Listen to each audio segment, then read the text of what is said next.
Hi everyone, welcome to another week on Trail Runs and Trail Tales. This week I'm joined by Justin from Maverick Race. He's one half of the event organisers behind the Maverick Race events that you can find in different locations around the country. Hi Justin, thanks for coming on.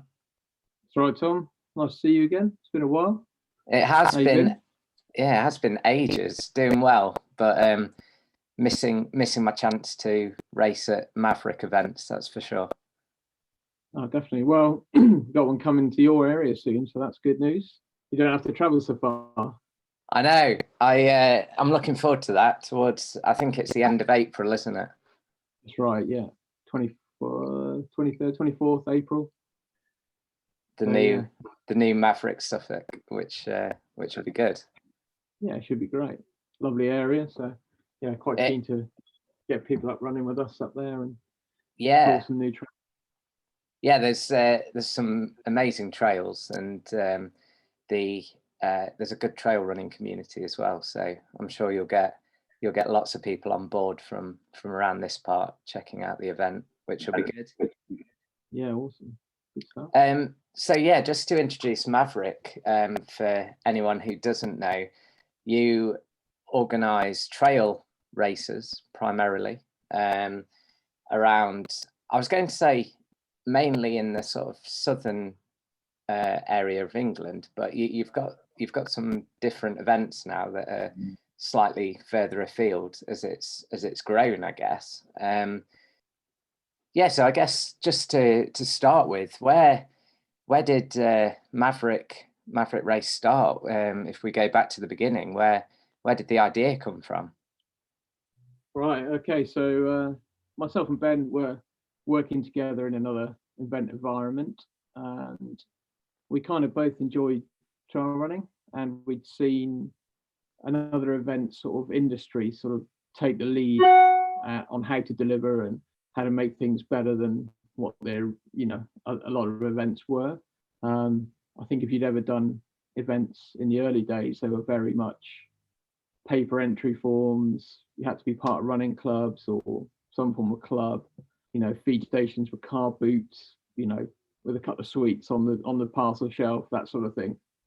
And we'd seen the sort of rise in cycling quite fast, just by delivering at a higher level in every aspect, not just whether it being online or, and we were like, okay, there might be an opportunity here. We both love trail running. We both love the outdoors. Both of us have spent a lot of time outdoors, basically. I'd always been in outdoor industry since I left college, whether it was, just permanently working outside. So yeah, and we sat down, we talked about it, and we thought, oh, maybe, yeah, let's give it a go, right? What can we lose? We know enough about event stuff, so let's give it a try. Let's see what happens. And yeah, we kind of sat down, got a brand together. That was kind of the first thing that we wanted to do, was to create a brand, because again, we'd seen other sort of companies doing things for other, as an event organizer, doing it for bigger brands and then losing themselves, and not retaining their own business in a way, not having their own brand identity after it. So we were quite clear that was important from day one, that the brand was very much a key thing to build.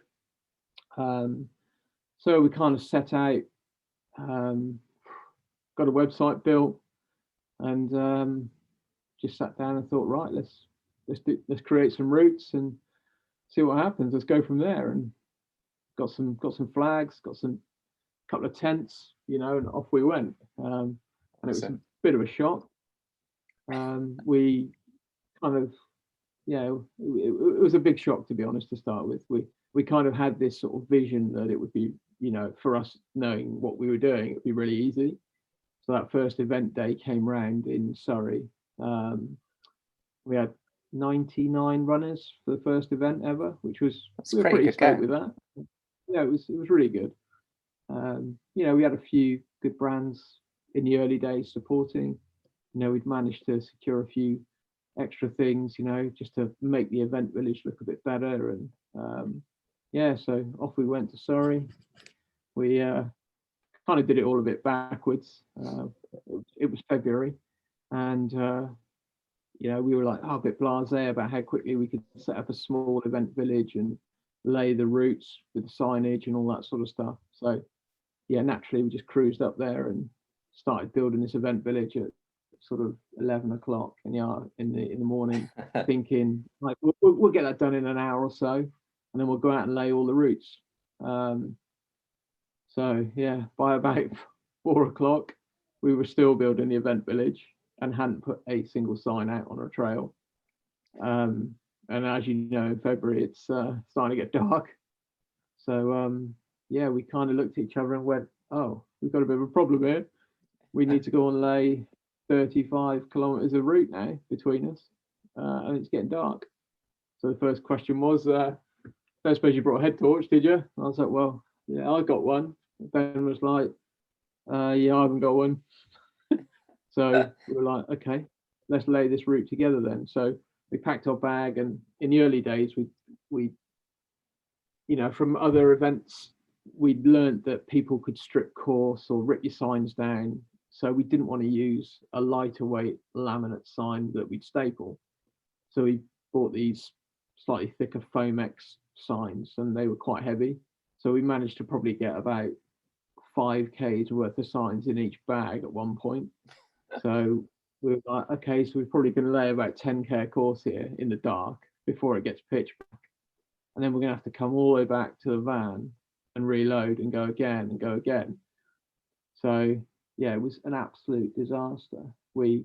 I think the penny dropped when we were sat in a KFC in Dorking at about 11:30 at night, still with 20K course to lay. No. And we were just like, right, okay, so what are we going to do? We bought loads of batteries from the garage, and off we went together to finish the route. I think we crawled back to the event village at, I think it was about 4:15, 5 in the morning.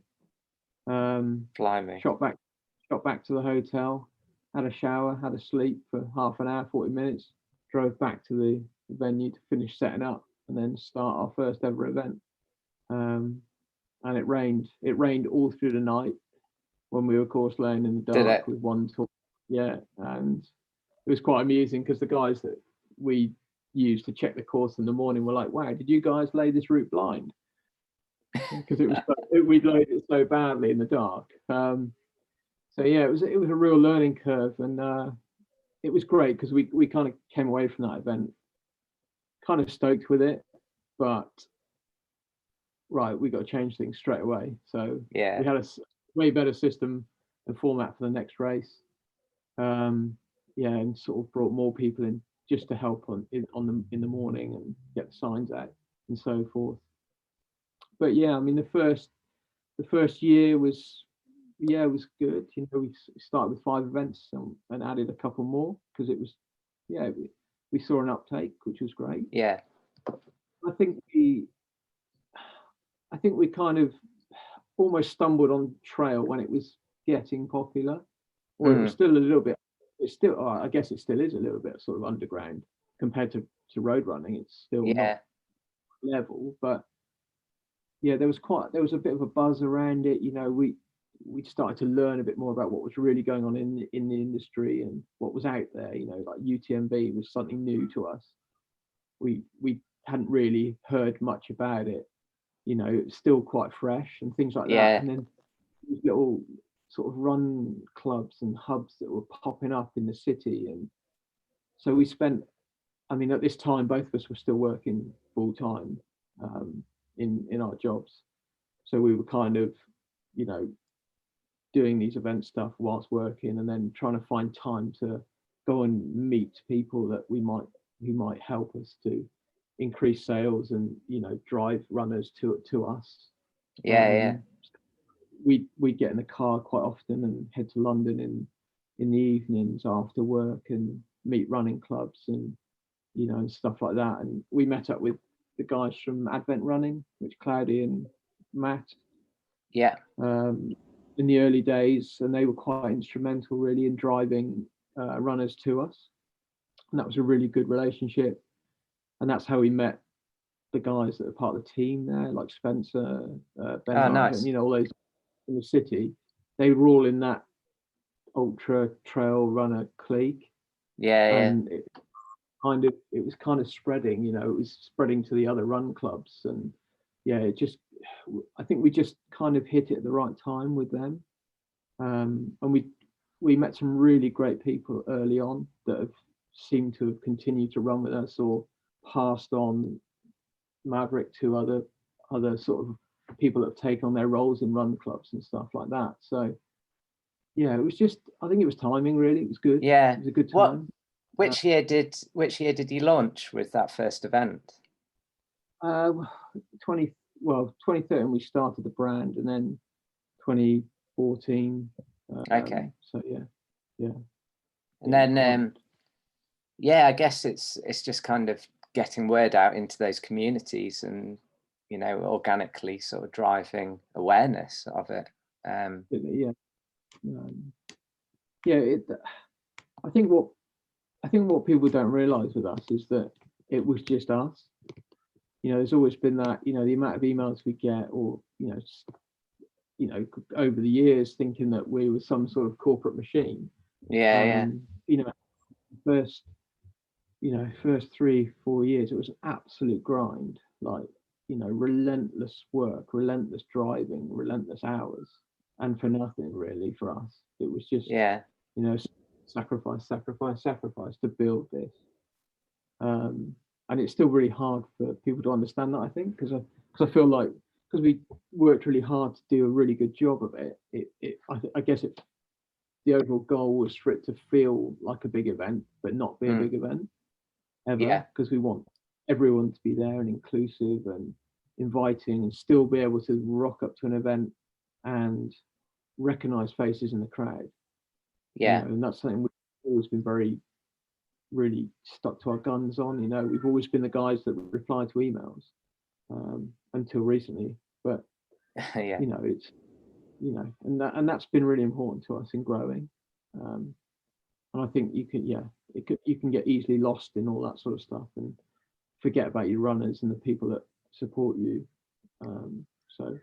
Yeah, definitely. I think one of the things that stands out about Maverick in itself, and is possibly part of it being a unique thing, is this sense of community that you've got within the brand itself. So actually, it's a group of people all like-minded that come together and have fun and enjoy what they do, I think, is the way it's portrayed.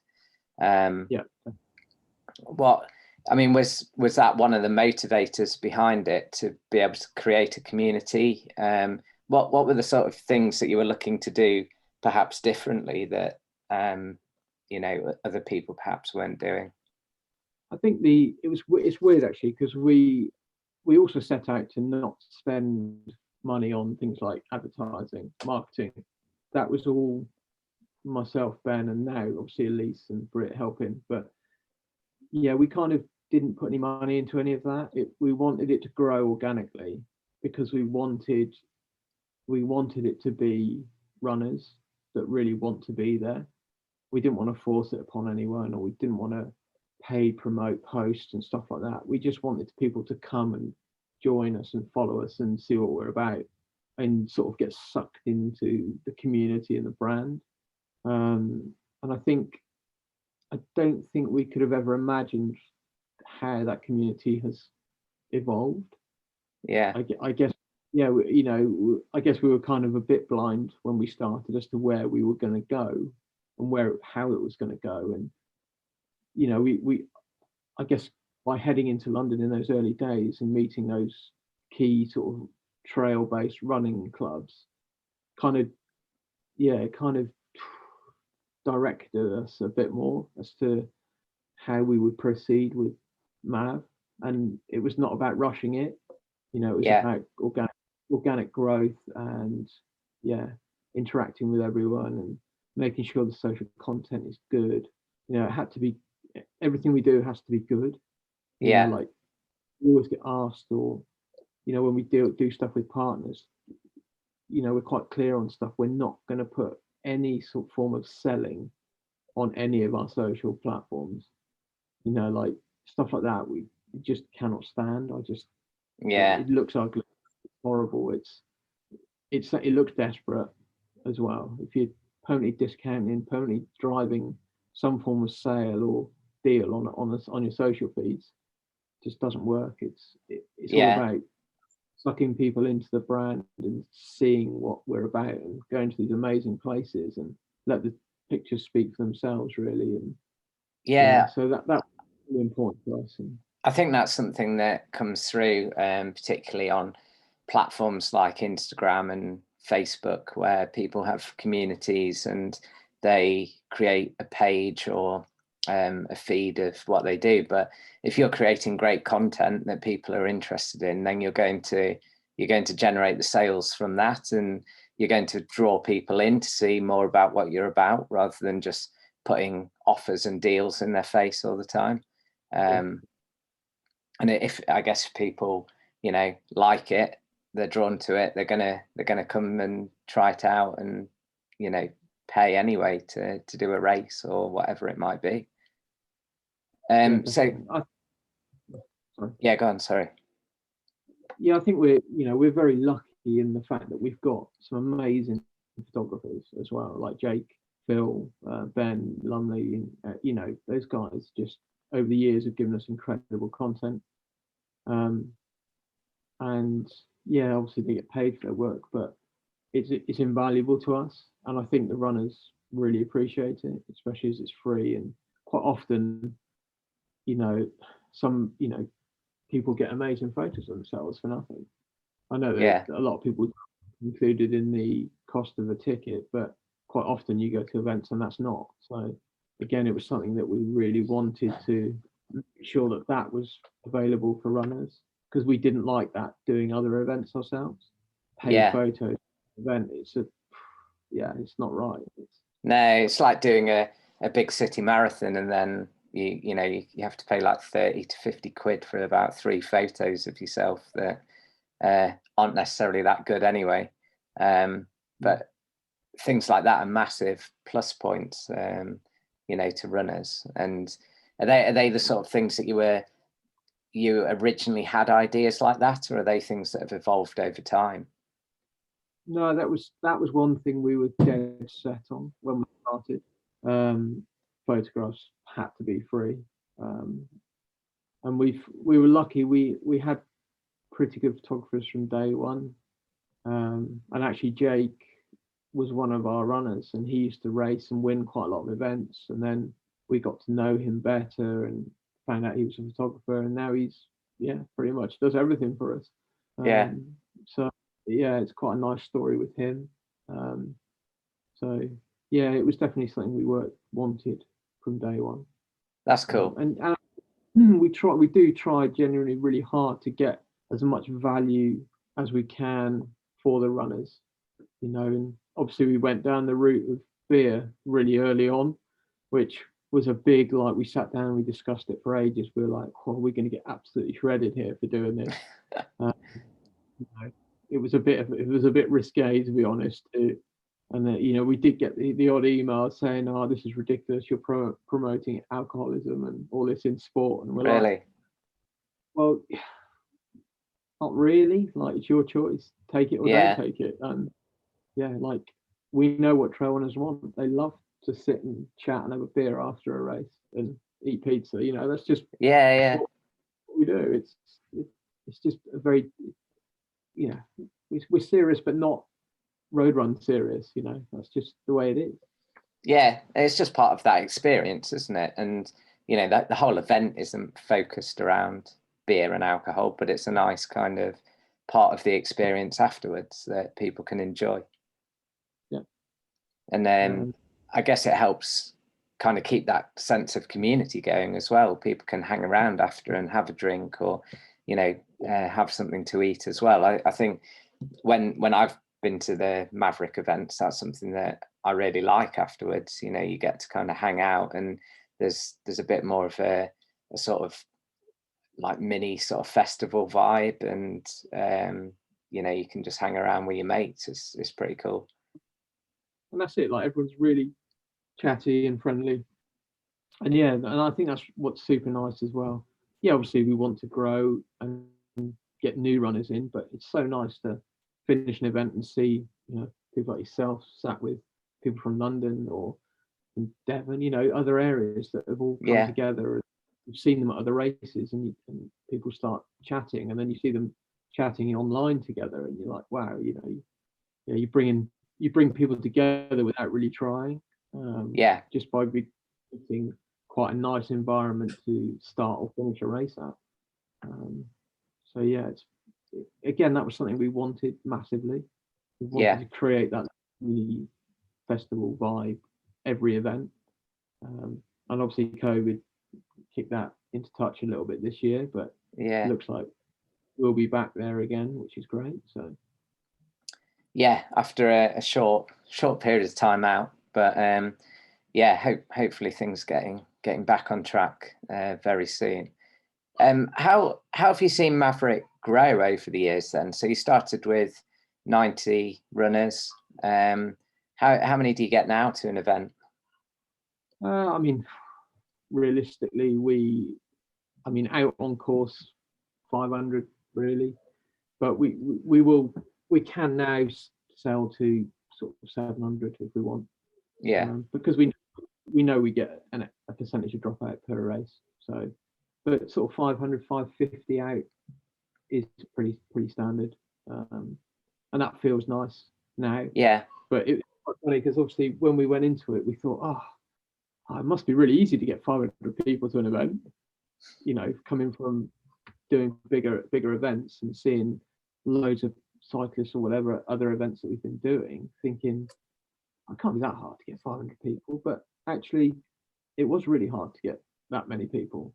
I would say probably last year would have been our best year ever from a numbers point of view, had COVID not come. Forecast really, you could see it wasn't about getting more numbers. It was about almost, you know, getting that sellout number quicker so that we can, you know, promote the events, but also try and create that urgency for people to sign up. So that, you know, there isn't an infinite amount of tickets for our races. That's it. It's just, you know, when they're sold out, they're sold out. And just trying to drive that, you know, has been very difficult. You know, it's not an easy thing to achieve.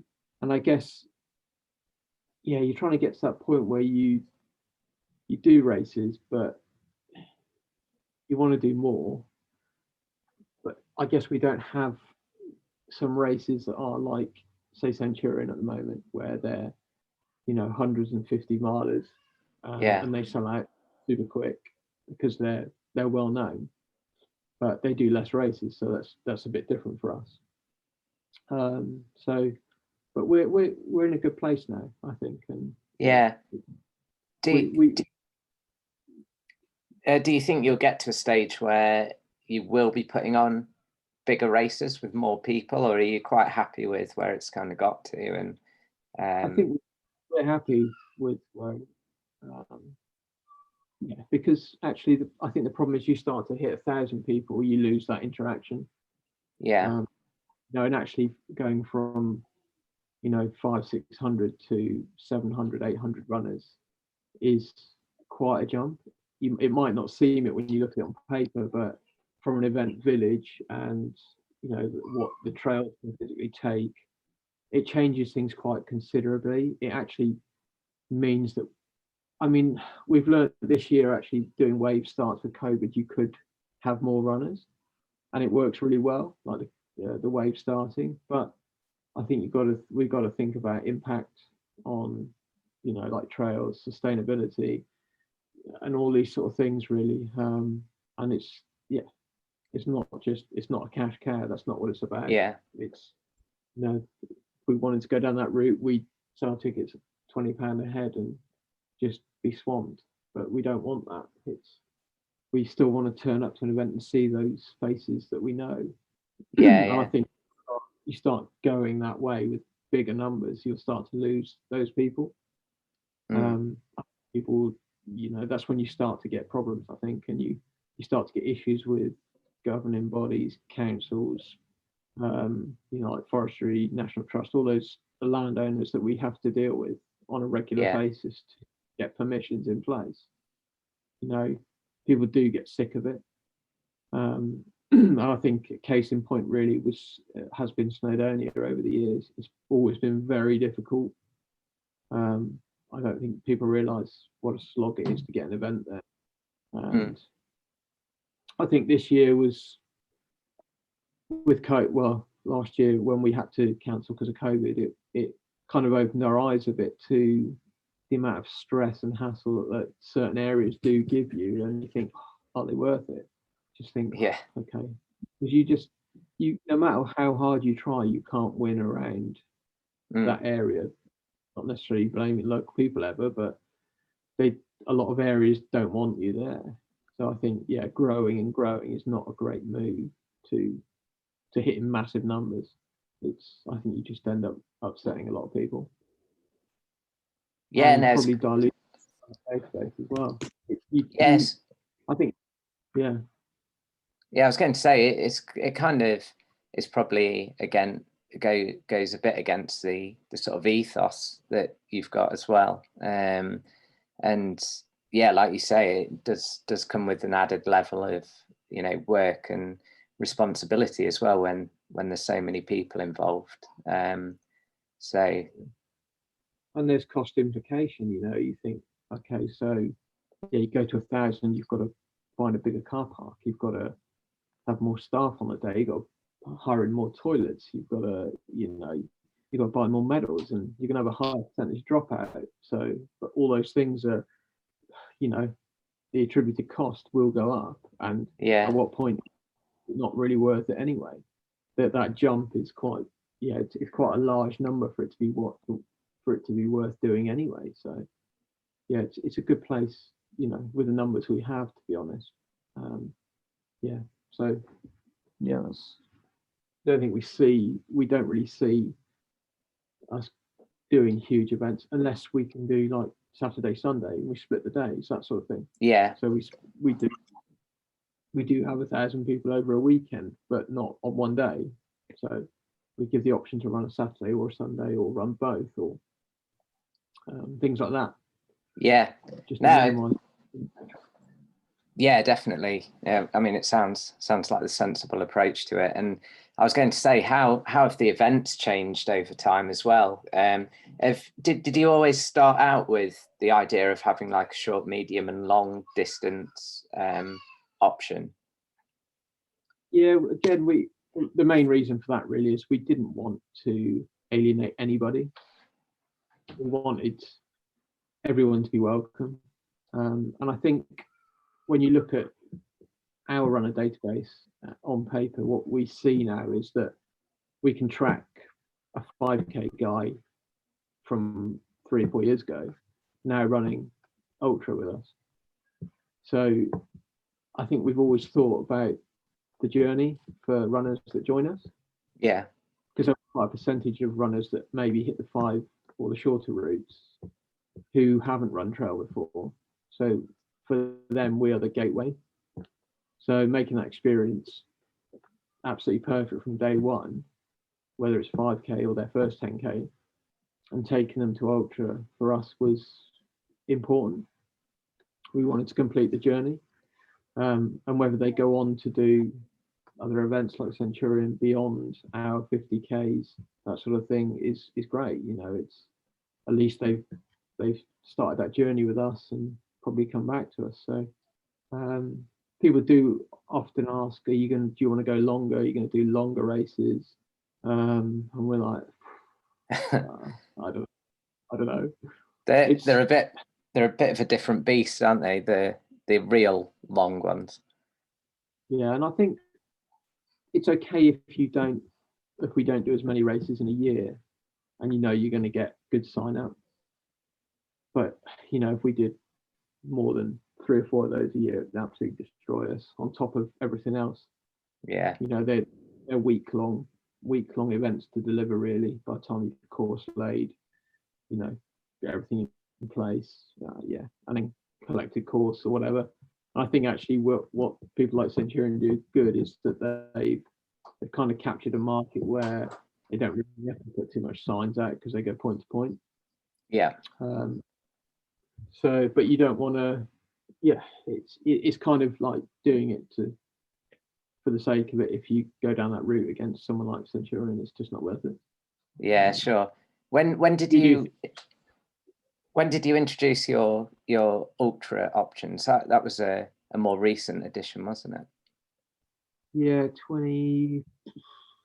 I think the first year we did that. We did the X series sort of 2016, which weren't ultra, they were marathon, and then 2017 ultra sort of crept in. But yeah, and they weren't sort of a specific set distance. They were, and always what we've been is the route will determine the distance. And I think we've been very sort of cautious on how we deliver that, because it's quite hard often to get, for instance, a 50k somewhere or a 5k or a 10k spot on. And some people do all question, your route's come in a bit long or whatever. But yeah, to be honest, they're either on OS, via GPS, Garmin, Sunto, whatever you use. They all seem to ride differently or come up differently. Yeah, true. And when you get into the detail of it, it's plotting routes is they're always going to come out slightly longer, but obviously never shorter, because shorter is always a bad place to be. So we're better off delivering over slightly longer routes than shorter routes. Yeah, no, I agree with that. I did the Manchester Marathon that was short once, and had my time disqualified for it because they good place to. No, they measured the course wrong. So yeah, you don't want to be there with that one. But I know when I was speaking to you about routes around here in Suffolk as well, it's even just the planning of the route is, with what you're doing and the way that you have the different distances, it's quite challenging in itself to be able to kind of get those routes that work for you with the different options. I think what we have to be careful of is that everyone gets a good experience. There's no point us setting up a 5k that's a 2.5k out and a 2.5k back, which I've seen. We've seen at events, and you think, well, that's a bit rubbish, really. Like, they need to actually kind of get on the route properly and not necessarily come straight back the same way they went out. Trying to make those splits work for all those distances is quite challenging, and spend a lot of time on OS maps or going to places to check routes and make sure they work. And actually, like Suffolk, when you helped us with that, and you just had to change it completely because of certain things. Because Suffolk's quite a difficult one, because the venue also dictates your route. So again, finding those venues is hard, and it takes a lot of time and a lot of studying maps to find. We could get given a beautiful castle to use, but if there's 5 miles of road before you hit trail, then you can't run a short route. So you've got to kind of. It's difficult, definitely.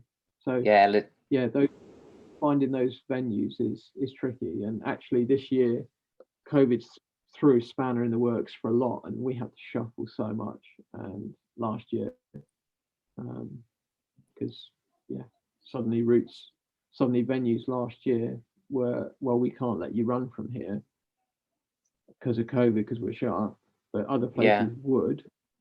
So it was, oh God, we've got to move like a whole event to a different part of the county to make it work, and find the reroutes and set the new routes up and risk assess it all and so on. So in short notice. Yes, a lot of hard work that goes in that you're not always aware of when you turn up to run these races. Just as a runner, you don't kind of know exactly what's going on behind the scenes, which a lot of the time is really impressive.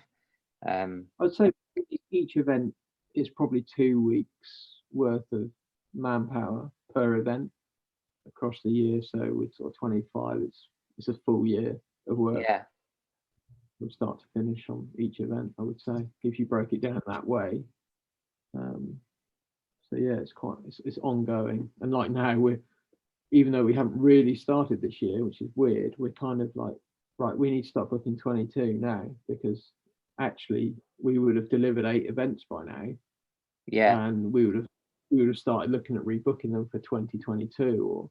But so we are not behind because we're well ahead generally, but I would say that we kind of need to start thinking next year now already. So it's constantly evolving, and how do we change constantly, things? yeah, constantly planning. Yeah. How's the last year been for you then with COVID? Because obviously that massively affects your business and what you've been able to do. How many like real events did you manage to put on, and then how did you adapt and carry on with things otherwise? Yeah, it was a challenge, wasn't it, this year? Well, 2020 was a real challenge, and last year and this year. Yeah. Yeah, I'm completely lost actually where we really are. But yeah, what did we get done? We got, I'd like to say, I think we delivered about 12 events over the year in the end, but we lost a lot. I think obviously the first, unfortunately, our Buckinghamshire event, annoyingly, has been cancelled 4 times now. Oh, no way. Yeah, so luckily we've got a date this year for it. So I feel sorry for all those people that have been stuck, getting shifted around in that way. It's just landed in COVID territory every time we've moved it or changed it. It's been pushed. But yeah, I mean, I think it was difficult because I think we could have delivered that event if we wanted to. It was right on that weekend. I think we went into lockdown on the Monday. That event was on the Saturday. Right. Actually, realistically, we weren't told we couldn't do it, but we thought otherwise. We were like, we're probably going to get absolutely shredded if we deliver that. So I think we'll pull it and just move it. So that was March last year, and then had no idea what was coming. No. So yeah, we were frantically thinking, okay, let's just shuffle stuff. We'll probably be all right by May, June time. So yeah, we kind of just jumped on it and tried to reshuffle as much as we could and move stuff to next year and so forth. And yeah, it was chaos. I'm not gonna lie. It was, yeah. And I guess everyone else was in the same boat. So we were frantically trying to rebook venues with 2 or 3 dates in 2020, and actually moving into 21. It was just ridiculous. Yeah. But yeah, I think we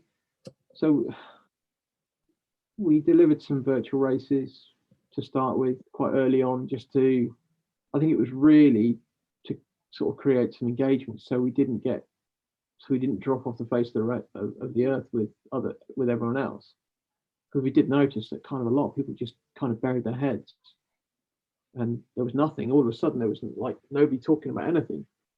Yeah. So we're like, okay, we've got to continue talking. So luckily, like, we had Elise, Brit, and poor Brit. She started with us in February. Well, moved over from Human Race to work with us, and basically she's been on furlough ever since. Yeah. Very difficult time. But yeah, just been kind of awkward. And then Elise driving social media for us has been amazing.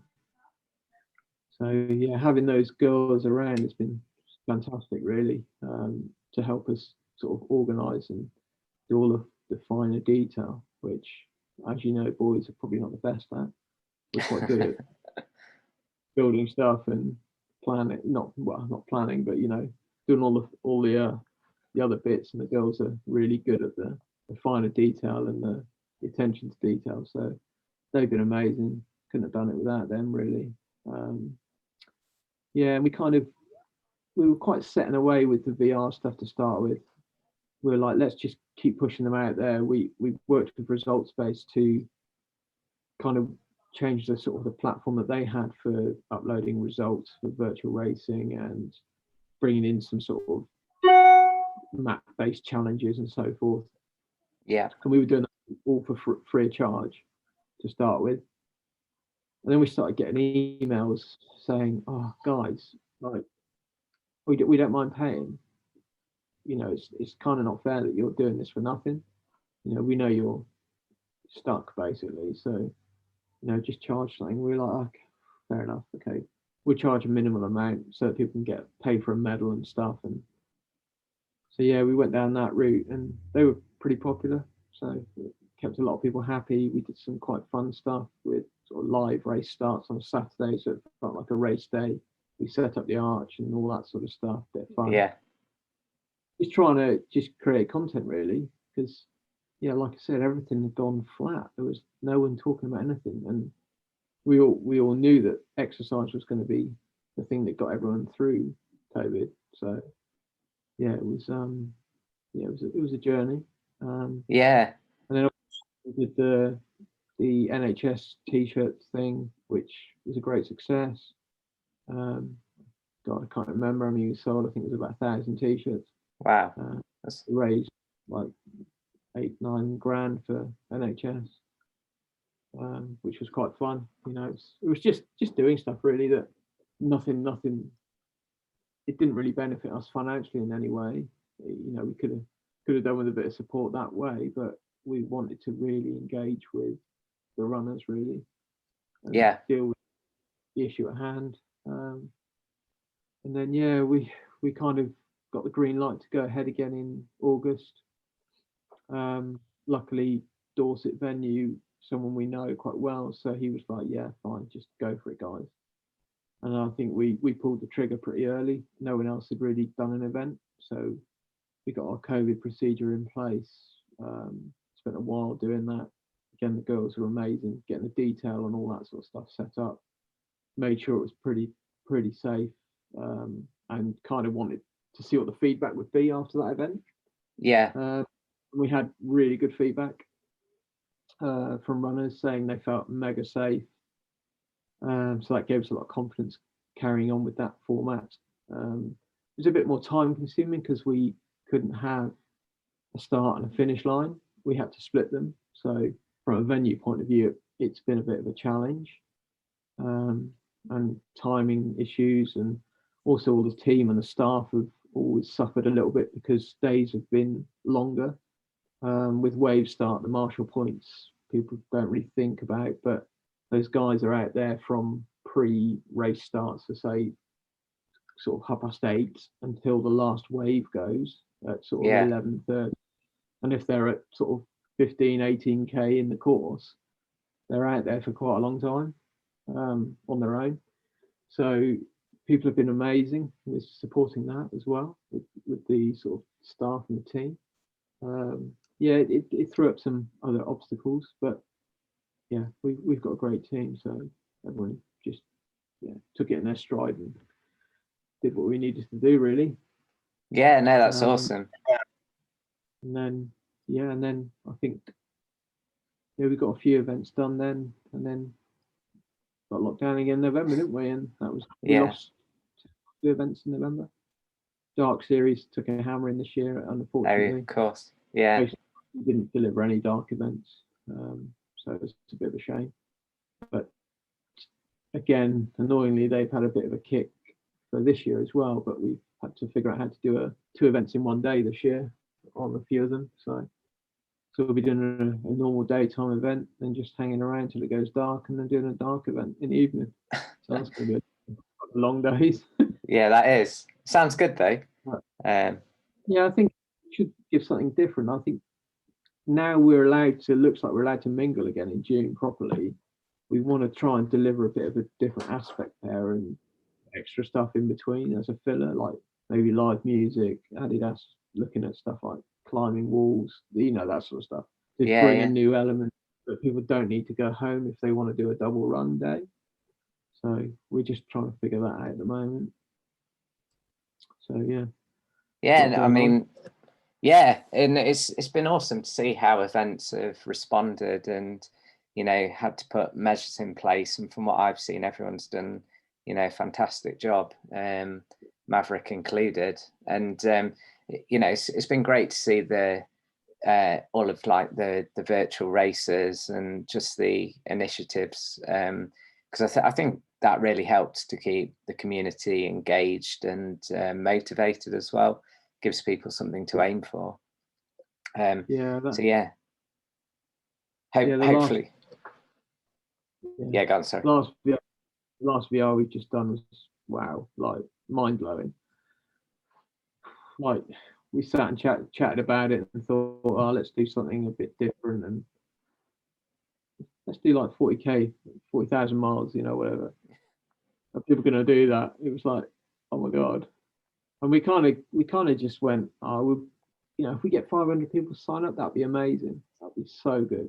I think we like turned off at like 1,300. Wow. It was just, ridiculous. And the mileage people have been doing is just ridiculous, absurd. It ended up on like 105,000 kilometers. It was just bonkers. That's crazy. So, yeah, like again, raised quite a bit of cash for a charity for mental health, so that was good. And again, it wasn't really about us; it was about doing something for people. Yeah. It was good. Yeah, I could see. I could see people's updates coming on Strava, like all the runs they were doing for that challenge, and I was seeing some big mileage coming in. So I'm not surprised. Yeah, it was great, and actually it just reinforced how good the community is, really. And so that's awesome. So how do you see Maverick? What are the future plans? You got any kind of new routes in mind, or is it just a focus over the next year of just getting things back on track and doing what you do well?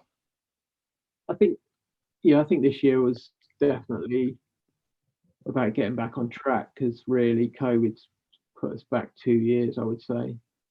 We were probably just about to be in a really good place, like finally could pay some bills off, and do you know what I mean, that sort of thing. And yeah, we're back to 2 years ago now, so it's a bit stressful, but like we know people are desperate to race, and people are looking forward to getting out and meeting up with other people again. So hopefully we can sort of rebuild and get going again. There's loads of cool stuff in the pipeline. The run project should be launching in a couple of days' time, so that's pretty cool. Again, just trying to engage run communities all over the country. There's always a call for us to try and push a bit further north, but it's just difficult. Our community is quite southern based, but unfortunately, not unfortunately, but it's kind of nice actually in a way, because everything for us now is no more than 4 hours from home, really. So it's not too bad. But it would be great to expand. There's Scotland, there's Ireland. Yeah. There's all sorts of places. The globe, really. So, we've got people in other places around the world that want to do stuff with us. So there are other options. So it's just how we go about that. And, we're only a small team, so it makes things difficult. So I was going to say, you need to you'll have to grow the team a bit, and endless possibilities. Yeah, it's a bit scary growing a team, isn't it? Yeah. So where's the best place for people to find out about Maverick and what's going on with you guys? I mean, obviously we've got a pretty strong Instagram feed, Facebook, and website, maverickrace.com. There's loads of info there, so jump on, have a look, give us a shout. We're always welcoming. So got any questions, hit us on any platform, it's no problem. we'll get back to you. So awesome. I'm going to be keeping an eye out on the races that are coming up this year, and hopefully I'll get to see you out on the trails in Suffolk towards the end of April, which would be nice. Yeah, fingers crossed. It's all good. It's been a long time coming, because that was one of the ones that was cancelled last year, obviously. So it'd be nice to see that come to life. That had a backup date again for this year as well. I was like, oh, no, not again. But yeah, it looks like we'll be okay. Cool. But yeah, fingers crossed. Nice. Well, we'll keep an eye on what you're up to, and hopefully everything will be back on track over the summer, which will be quite nice. We'll see how it goes. But yeah, thanks very much for joining us, Justin, and for giving us that insight into Maverick and everything that you guys have been doing over the years. I know that you know, you're a big sort of part of the trail running community, and you know, I'm looking forward to seeing that grow and, you know, keep evolving. So we'll see what you guys are up to for the next year or two. Thanks for the time, Tom. Really appreciate it. Look forward to seeing you soon. Bye. Yeah, no worries. Thank you. And you can check out, anyone who's listening, you can check out Trail Runs on Instagram at Trail Runs UK, and on the website as well, trailruns.co.uk. See what we're up to, and yeah, we'll keep this content and interviews coming. Cheers. No worries.